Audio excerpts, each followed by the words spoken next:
talk about something that is writing related, but it's not necessarily to do with novel writing, it's more screen related.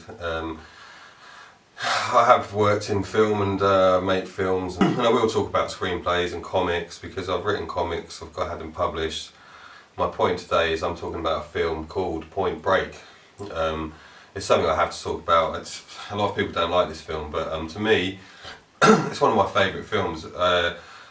I don't know why, I was just brought up, I saw it when I was a kid and I just loved it, and you know, it's always stayed with me as one of my favourite films at the time. You know, it had Anthony Kiedis in it, it's got LA Guns on the soundtrack, it's got everything in it, but one of the best things about it is the story and the characters. And I recently saw the new Point Break, and remakes for me are a bit of a bugbear, you know, as they are for a lot of people, but you know, films have always been remade. You know, King Kong was remade in the 70s, a period when amazing films were made like The Godfather and Alien and Star Wars or whatever you're into. Like I say, you've got King Kong, Ben-Hur, there's always been great big films that have been remade. Obviously at the minute there's a big kind of nostalgia thing going on where there's a lot of remakes, which brings me back to the point which I just would feel needs going into a little bit more, because the original film, like I say, was one of my favourite films, and there's a lot in it that's pretty good.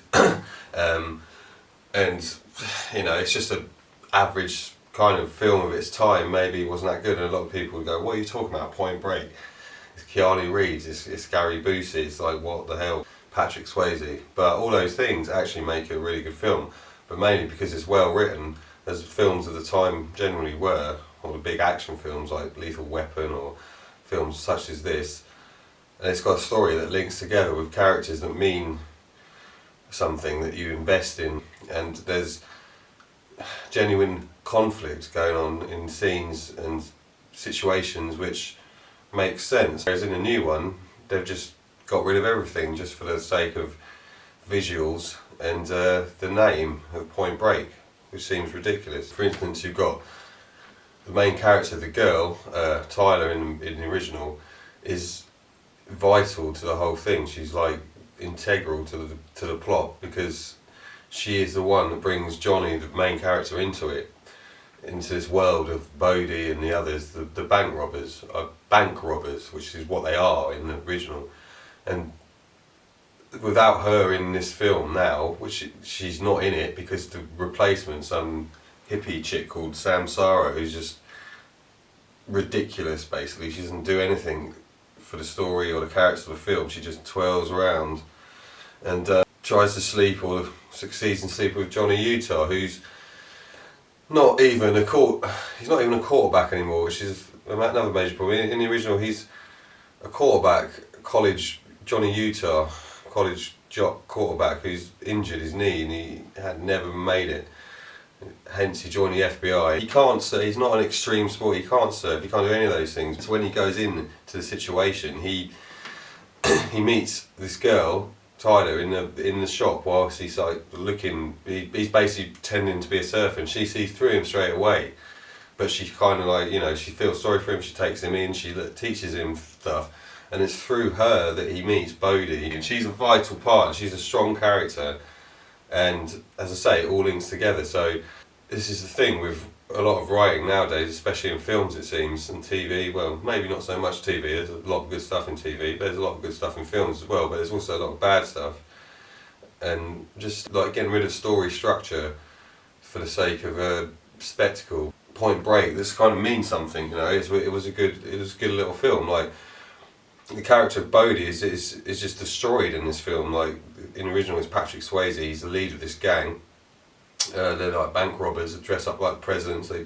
They go in, I won't give it too many spoilers away in case I haven't seen it, but essentially his character in the new one is just unrecognisable. He's just this idiot that just doesn't, what he's doing doesn't make any sense at all, and nothing makes sense in this film except for the stunts and the set pieces, which are really good. I can imagine making that was great fun and it looks great and all that, but the story doesn't hang together anymore because you destroyed the characters, you destroyed their motivation, and you destroyed the conflicts they have in each scene, each situation.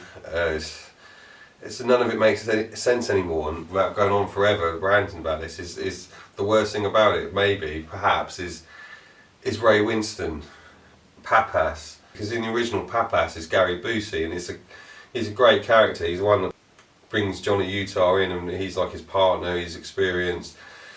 And essentially it builds up, and this is a massive spoiler, so if you haven't seen it, don't watch it, don't watch this bit.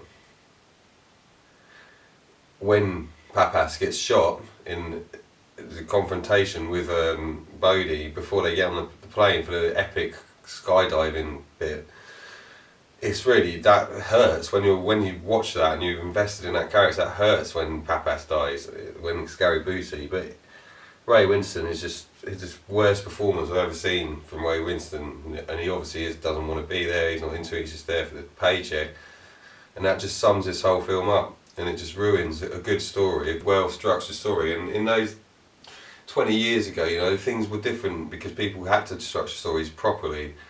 And I think it's on us all as writers to make sure that we make sure that we take care of our characters and their conflicts and their interests and their motivations.